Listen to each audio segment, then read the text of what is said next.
Have you noticed how lately some of the loudest voices on the right aren't just fighting about politics?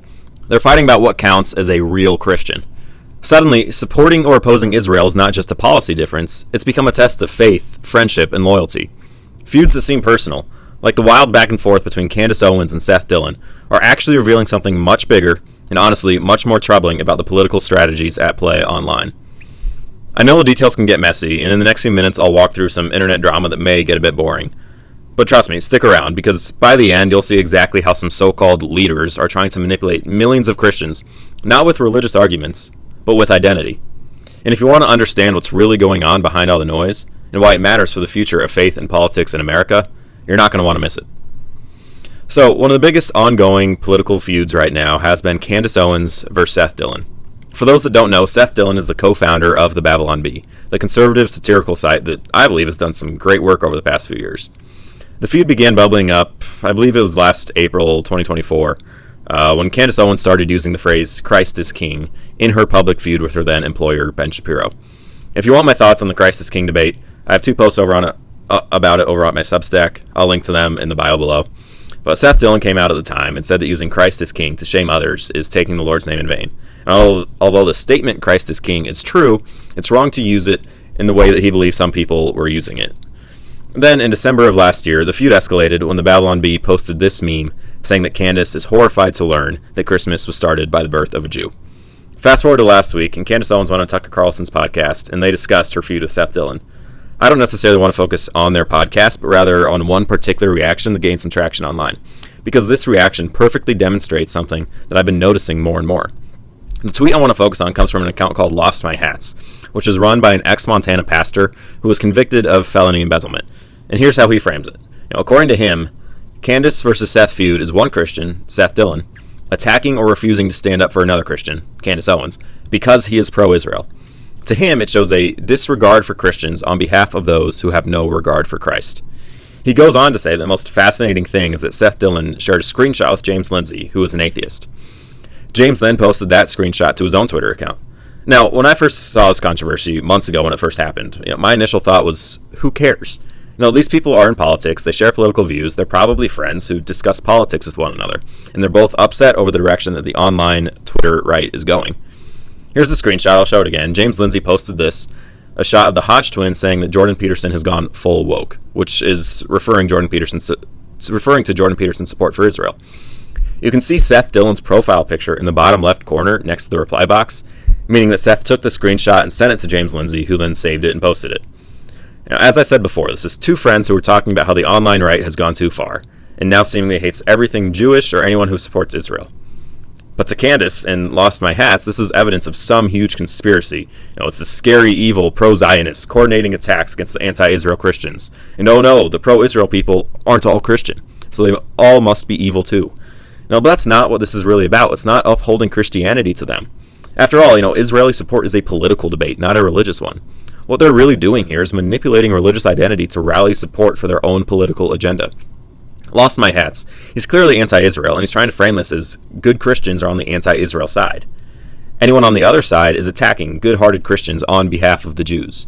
But here's the irony, in making his argument, Lost My Hats, he's attacking Seth Dillon, who is a Christian himself. He gets mad at Seth for supposedly attacking a Christian, but then he turns around and attacks Seth Dillon on purely religious grounds, despite Seth being a Christian himself. He's trying to manipulate Christians. Christians who see this tweet will read this, and if they don't understand what's really going on, believe that good Christians are being attacked by the evil Zionists like Seth Dillon. He's trying to paint pro-Israel Christians as Israeli shills, in bed with Jews and atheists to oppose fellow Christians, who happen to share Lost My Hat's own political beliefs. And this is very different from, say, someone like Ted Cruz, who openly says that as a Christian, he believes it is his duty to support Israel. You might disagree with him, and that's fine. But that's a religious conviction that Ted Cruz genuinely holds and is upfront about. It's not him manipulating others, calling people who disagree with him bad Christians. What these other people are doing is not sharing a sincerely held belief or having an honest debate. Instead, they're attacking any Christian whose political stance does not match theirs, turning a policy disagreement into a test of faith, and using that to shame, exclude, or silence others. And as I said, this has nothing to do with Christianity. The Israel debate is purely political, and there are arguments to make on both sides, which is how you know that this Seth Dillon is attacking Christians line is manipulative.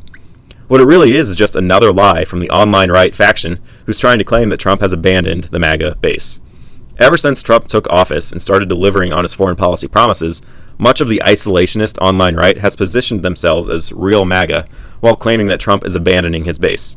Most prominent is probably Marjorie Taylor Greene, who recently told the Daily Mail that she wants nothing to do with the direction that the Republican Party is going, and she cited foreign aid as her chief concern. Now, I've made videos about others, Candace, Tucker, Dave Smith, who have made similar claims. I'll repeat what I said then. Trump has not abandoned MAGA. Trump is MAGA. These people simply don't understand what MAGA means, what America First means, and what Trump is and has always stood for.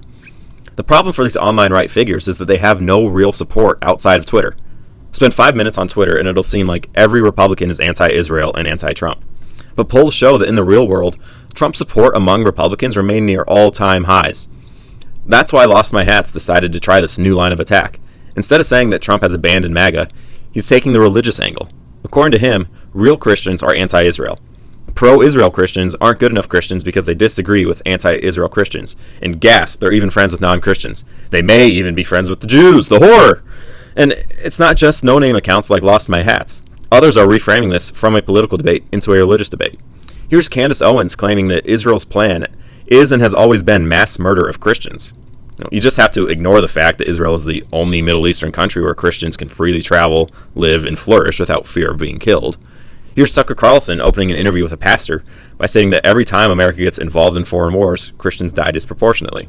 Consistent but almost never noted theme of American foreign policy is that it is always the Christians who suffer. When there's a war abroad that the United States is funding, it is Christians who tend to die disproportionately. And this goes back a long way, 60 years really, to Vietnam, where Catholics in that country were massacred. But it's accelerated. All right, that's enough of that. Later in the same interview, Tucker said that Congress should tell Israel that if they ever harm a single Christian, their aid would be done. Which is just stupid, because you know what would happen? Hamas would claim every single day that Israel killed Christians. And our media would run with it because they always accept Hamas's word. What's happened is that Tucker and Candace and others like them have realized that they don't have broad public support. The general public, Trump voters, evangelicals, Catholics, are still largely pro-Trump. So instead of using the Trump abandoned MAGA argument, they're reframing this as pro-Christian versus anti-Christian. If you're Christian, you must oppose U.S. dollars helping our allies in their wars.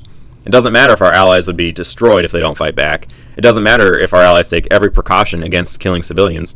It doesn't matter if they do full investigations and reports every time something goes wrong. It doesn't matter that our ally is the only Christian-friendly nation in the region. All that matters is that some people who claim they are Christian may get hurt. What they are saying is that your Christian identity should dictate your foreign policy.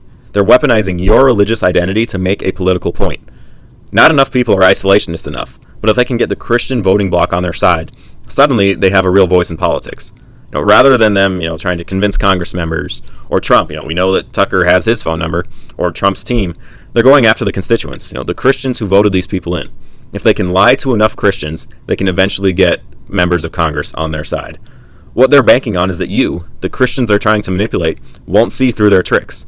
Candace claims that Israel's goal is destroying Christians, when in reality Israel is the only nation in the region where Christianity is flourishing.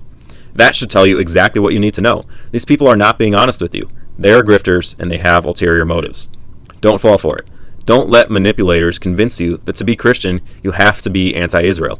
Don't let them convince you that Israel is anti-Christian. It's a lie, and you, my fellow Christians, are the target of their lies.